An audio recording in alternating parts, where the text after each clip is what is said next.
In tonight's story, betrayal runs deep, but revenge runs deeper. You're listening to Revenge with Jack, where justice always finds its way. They called it restructuring, that tidy word that folds a life into a bullet point. Ethan Cole didn't look up when he said it. His eyes clung to the glow of his laptop, as if my future were a pop-up to dismiss. I sat across from him in the conference room with the glass walls, where the hum of fluorescent lights always sounded like a tired beehive. Outside, the cubicles looked like a map I knew by heart. Stations where I'd taught people to make the building breathe, to coax heat into stubborn pipes, to listen when the air handlers whispered their complaints. Nothing personal, Jack. Just business. He finally glanced up, a quick flicker, then down again. I thought of all the mornings I had beaten sunrise to this place. 29 years of keys and callouts, of showing new hires where the blueprints live and which vendors keep their promises. 4 days left. 4. That was the distance between ordinary and secure, between a pension earned and a promise broken. They slid the manila folder across the table. A practiced motion. Termination form. Cobra. Return of property. The ritual of ending. I signed with the same pen I'd carried for 5 years, Crestline's logo rubbed to a ghost. My name came out steady. My hand did not shake. Men my age sometimes get escorted out if they raise their voice. I kept mine folded inside my chest. Badge and keys. Ethan's hand was open, clean, expectant. I unclipped the badge from my belt, that familiar tug at my hip where it had lived longer than some marriages. The plastic was worn smooth, the photo a man with more hair and fewer stories. Then the keys. Master, submaster, equipment rooms, supply closets, dock. Cold, honest metal that had once said, "We trust you." They lay in his palm like little coffins. I carried my copy of the papers past the cubicles, a quiet corridor of averted eyes. Past the break room, where the coffee machine rattled like always. Past security, where my name had been a nod, a wave, a rhythm. Outside, the afternoon sat heavy and bright. My truck started on the first turn, loyal as ever. I didn't drive. I let the engine idle and watched the building's windows blink back at me. Something about the day felt crooked, like a picture frame tilted half an inch. I couldn't name it yet. I had built my life to fit around this place. The year I came was the year I started over, freshly divorced, the math of loss still loud in my head. Crestline was small then, noisy and hopeful. 2 buildings and a rented trailer, a promise of later. They said if you stayed, if you showed up and did the work, the ground would hold. I believed them. For almost 3 decades I believed them. In the cab's quiet, I laid the badge on the passenger seat. It looked lighter without me attached. For days, I whispered the number as if it might grow, as if saying it gently would change the sum. Then I put the truck in gear and let the lot fall behind me. A place doesn't become your life all at once. It happens in layers. First week, first winter, the first time a frozen valve surrenders to a warm rag and patience. When I joined Crestline, we were 50 souls in a rented trailer behind Building A. You could hear everyone's laugh by name. Floors creaked. The servers lived like nervous cats in a too small room that smelled of dust and hot plastic. I learned the heartbeat of the place by walking it. Pipes along the spine, wiring like nerves, boilers like old lungs that loved to complain at dawn. They asked me to help with the second building, then the third. When the city inspectors came, I was the one with the dog-eared codebook and a pocket screwdriver. It wasn't just fixing. It was translating their questions into our answers, their red tags into green. Later, a new data center rose out of rebar and hope. I learned how to read load on a screen and with my palms against the wall, feeling the vibration of cooling towers settle into a steady hum. Contractors tried to sell shiny solutions. I negotiated for the kind that wouldn't break in August. I trained the ones who came after me, showed them where the blueprints sleep, how to listen for the tiny sigh a bearing makes before it fails, which vendors will show up in a snowstorm, and which will ghost you. They were good kids, quick with tablets, careful with ladders after I told the story about the slip that cost me a month of stairs. Some moved on, took bigger titles in glassier buildings. I stayed. You don't abandon a house you've learned to read. Life braided into the work. After the divorce, I saved by fixing what could be repaired and doing without what couldn't. Then I met Nora. She loved strong coffee and sad movies. 8 years ago, cancer took her hand out of mine. The company's insurance carried us through the worst months. My old boss made space for chemo days, for quiet returns, for mornings when my face needed the boiler room more than the open office. Half the company came to the funeral. People brought food that lasted 2 freezers. I thought, this is what a workplace can be when the people inside remember they are people. Then Ethan arrived. Younger. Polished. He carried phrases like furniture, optimization, right-sizing, lean transformation. Consultants followed him with clipboards and khaki smiles. The meetings felt colder. Budgets came back with red circles around safety checks and preventive maintenance, as if the future could be postponed to make the quarter shine. Hallway greetings shrank to nods. My name slid off invite lists. A new hire asked questions shaped like a shadow of my job. I told myself it was noise. New managers make noise. So I kept coming in at 5:30, kept listening to the building breathe, kept believing the ground would hold. At home, the kitchen clock clicked like a patient metronome while I spread my life across the table. The laminate was scarred where Nora once set down a hot pot without a trivet. The ring still faintly there, a small moon over the grain. I lined up the papers edge to edge, pay stubs like a long, steady heartbeat. Annual reviews with tidy signatures. The dog-eared handbook from 15 years back when they rewrote retirement policy and told us plainly, 30 years or 65, whichever comes first, for full benefits. I read that line the way you read a prayer you half remember, slow enough for it to land. I did the math twice with a pencil and once with a calculator older than some supervisors. 29 years and 11 months this Friday. For days. I wrote the number on a sticky note, then wrote it again below, as if repetition could thicken a truth. On the termination form, someone had typed a different sum, 29 years and 10 months. I stared until the numbers swam and settled. The difference was a mere page on the calendar, a shrug in corporate time. In my time, it was a staircase, the last 4 steps yanked away. I pulled the memo Ethan sent last month from a manila sleeve labeled Keep. I keep things because Nora taught me to. Receipts, warranties, instructions folded neatly back into their boxes. Effective immediately, the memo said, all retirement benefit calculations will be based on continuous years of service as defined in the current handbook. The words were meant to reassure, I think. The kind of promise a company makes when it wants to sound like a parent tucking in a child. You're safe. We've checked the locks. I read it 3 times, careful as a locksmith. Then came the quiet work of proof. I walked year by year through my pay stubs, holiday pay, overtime I'd forgotten, but my bones remembered, vacation days I'd cashed in because a pump had failed and we were shorthanded. Every deposit marked the same tempo. I found the offer letter with its December date, ink faded, promise clear. I found the onboarding checklist that had my initials in 4 places and the old ID issuance form with a handwriting loop I recognized as the guard who retired to Florida. Paper remembers what people prefer to forget. For a moment, doubt tried on my face in the reflection of the dark window. Maybe there was a quirk I'd missed. A leap year that stole a day. A policy footnote hiding a trapdoor. But the arithmetic kept returning like tide. They didn't miscount. They shaved. Out the window, my street was soft with evening. A porch light blinked on across the way. Somewhere, a neighbor's TV laughed at a joke with a canned crowd.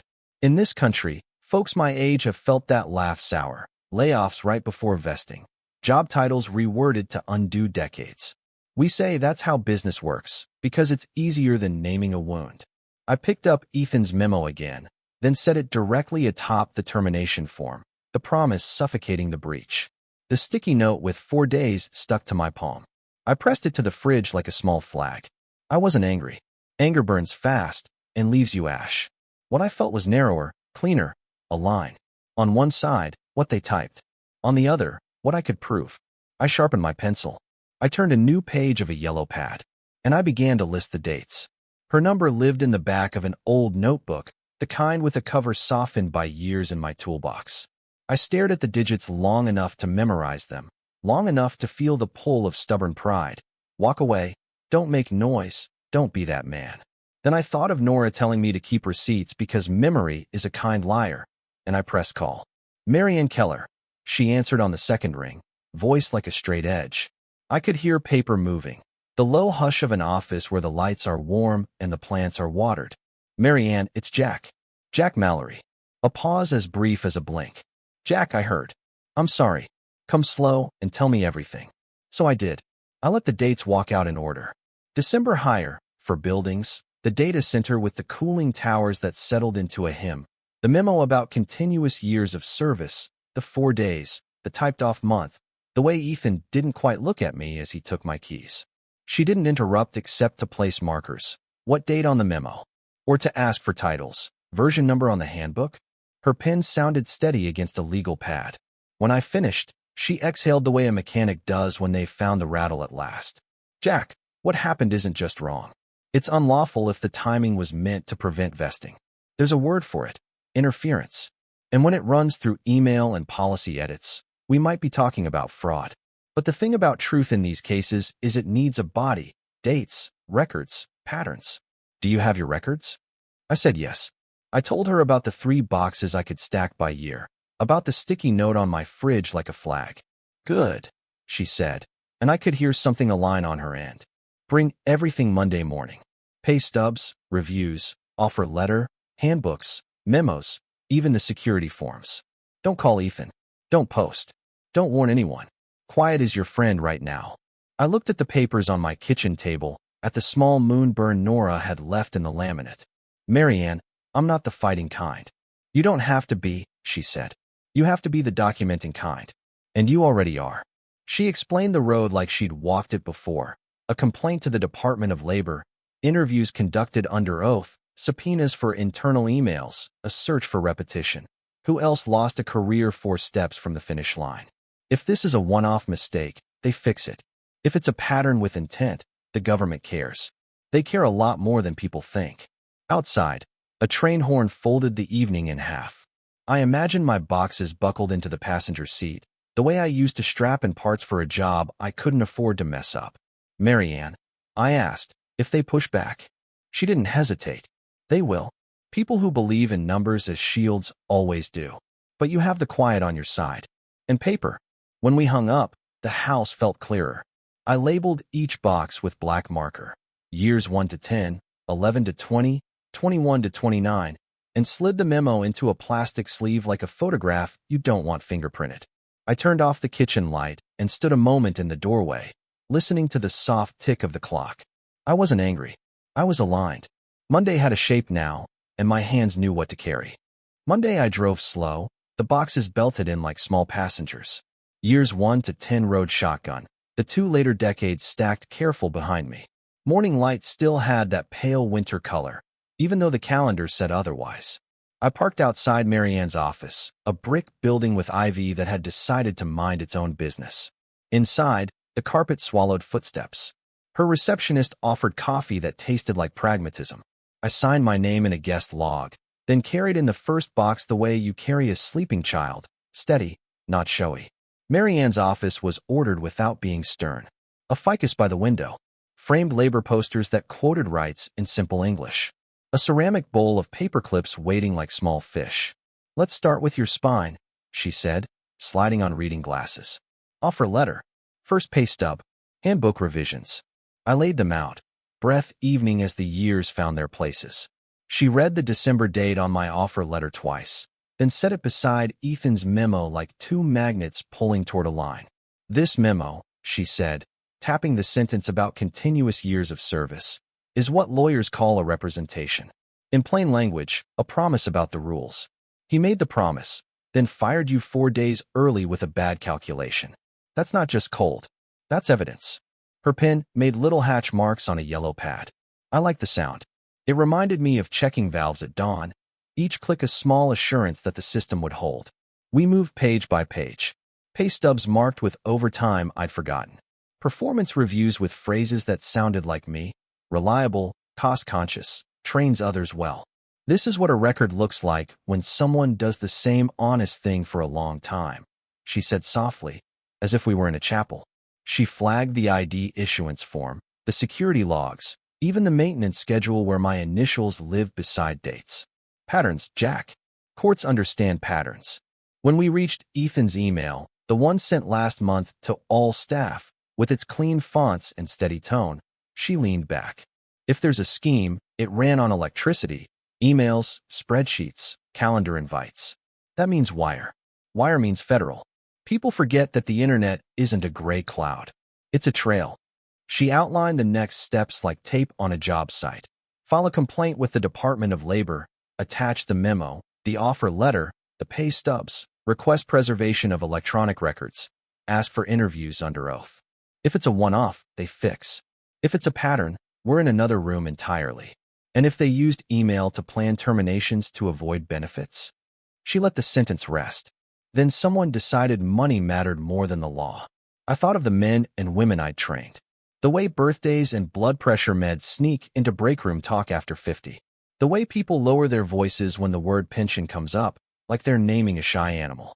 It isn't just me, I said. Marianne nodded once. It rarely is. By noon the boxes had thinned to folders and flagged pages. She made clean copies, built a slim binder with a spine label that said Mallory, Crestline.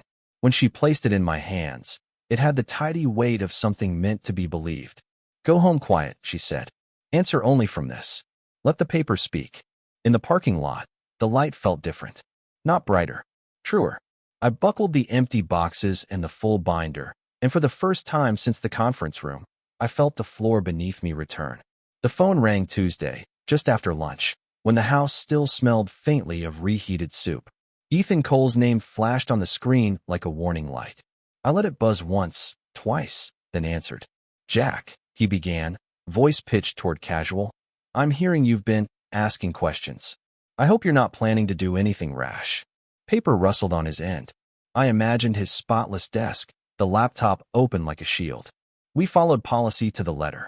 Your service time is 29 years, 10 months. Simple math. Hire date January 15th, 96. Termination November 8th, 24. I stared at the binder Marianne had built. Mallory, Crestline, a spine meant to be believed. Simple math. I repeated, letting the words sit. My offer letter on page 1 said December 15th, 95. But he wanted a phone debate, a hallway argument he could later call a misunderstanding. Look, Ethan said, voice tightening. We'd hate to waste anyone's time with frivolous complaints, because then we'd have to look very closely at work histories, company property, statements that might have reflected poorly on Crestline. You understand. The threat arrived dressed as concern. It sat between us like a heavy briefcase. I understand, I said, and let the line go quiet. What I didn't tell him, the complaint was already filed that morning. Marianne had sent it with attachments neat as a clock, offer letter, memo, stubs, the list of dates written in my careful hand. She told me to be still, so I was still. That evening, Marianne called with a current running under her words. They've opened it fast, Jack. The investigator said Crestline isn't a stranger to their inbox. We're not the first to raise this flag. She named 3 others, long-timers in their 60s. Exits timed like a metronome just shy of vesting. Each with a miscalculation. Each told it was just business. The phrase she used was clinical, almost sterile in its honesty.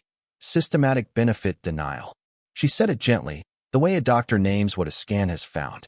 It explained the chill that had moved through the place these last years, the clipped budgets, the disappearing invites, the new hire asking questions shaped like my shadow. Tomorrow, she said, they'll want your statement under oath. Bring the binder. Keep to what's on the page.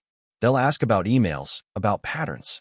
If Crestline used company systems to plan this, spreadsheets, calendar invites, that's wire. And wire means federal.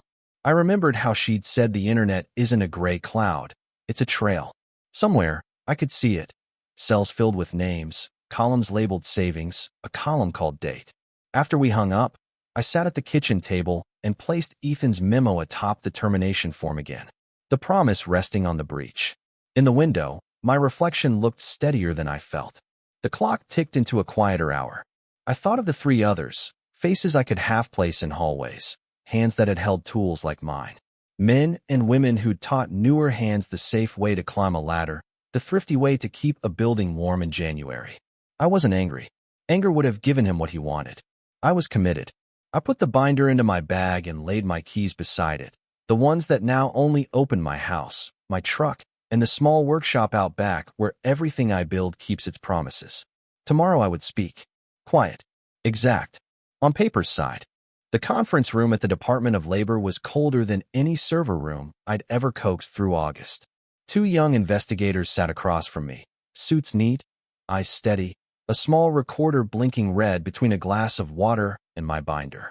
They swore me in with words that felt both heavy and simple. Tell the truth. I nodded, because truth had been the only tool I could still lift without help. We walked my years the way you walk a plant room, slowly, listening for odd sounds. I named the dates the binder named. December 15th, 95. 29 years, 11 months by Friday. I spoke about the blueprints I'd taught others to read and the inspections I'd passed by knowing which question comes before the question. They let my work fill the air. Then they set down paper I had never seen. It was all so clean. Emails with subject lines like long-term liability mitigation. Calendar invites titled Legacy Transition Strategy, Q4. A spreadsheet with columns that made a person into a ledger. Name, age, service years, vesting date, projected savings. There I was, row 7. Mallory, J. Target, November. Notes said, redistribute duties to existing staff. Cross-train, no backfill. They had turned my mornings, my ladders, my persistent repairs into a cell with a future they could count. Another printout was a slide from a deck presented to the board. Legacy Employee Transition Strategy. I could feel the breath move in my chest when I read those words, the way air shifts right before a storm.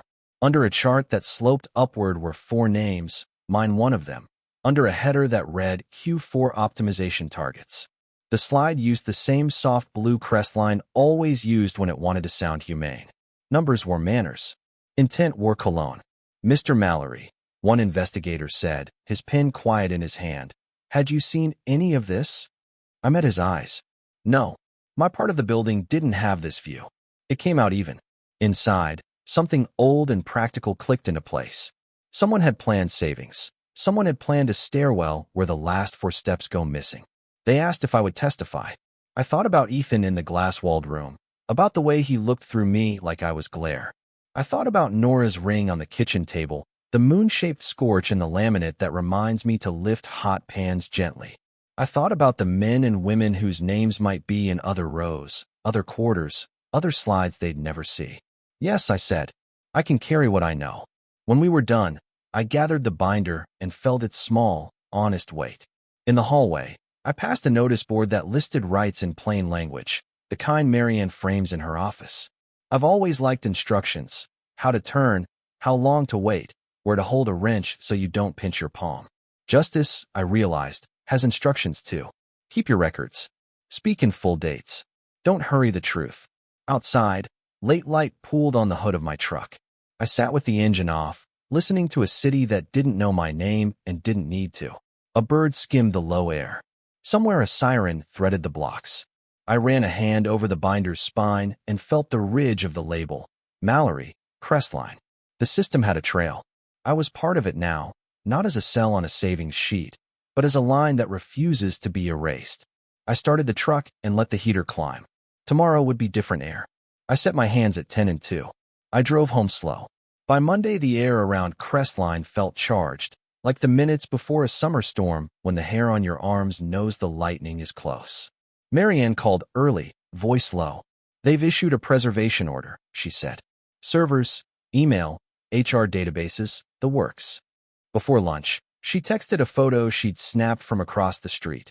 Plain sedans angled at the curb, agents with soft-sole shoes carrying boxes into the lobby I used to polish before audits. The building had a different posture, as if caught mid-breath. Word travels in a city even when people don't say it out loud. By afternoon, 2 folks I trained years back sent me notes without adjectives, just thinking of you, and here if needed. I answered with thanks and nothing more. Quiet still had its job. The market didn't stay quiet. A push alert on my phone said Crestline stock fell once in the morning, again in the afternoon, then tripped some circuit that makes screens go gray. Numbers do what they do when they smell risk. Toward evening, Ethan called.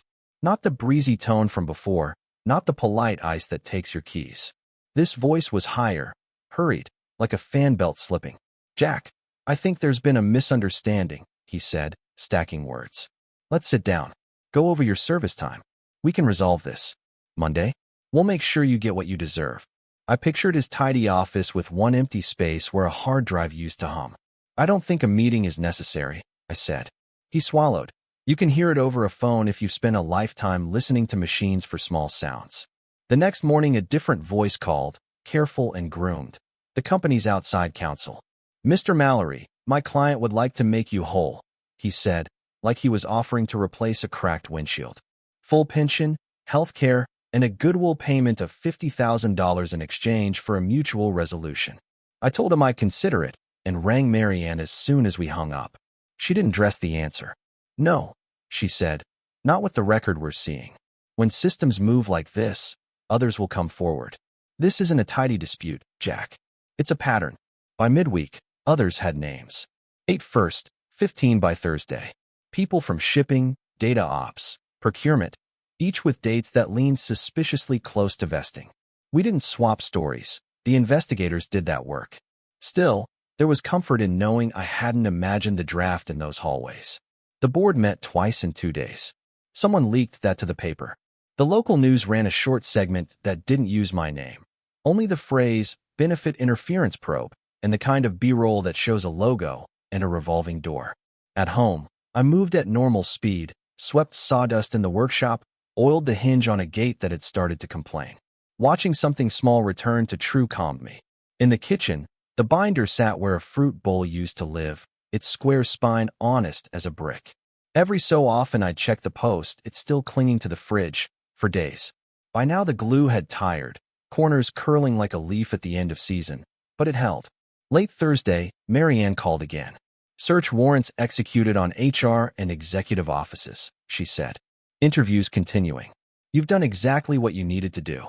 I thanked her and, after we hung up, stood at the sink with the lights off, the room lit only by the street lamp outside.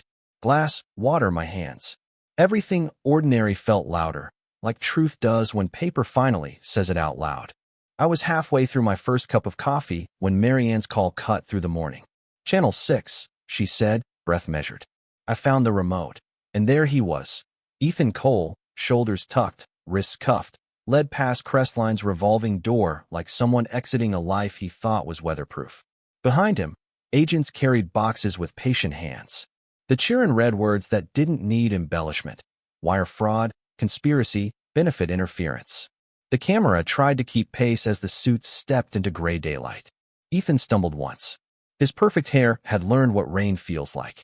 I turned the TV off and let the room go quiet.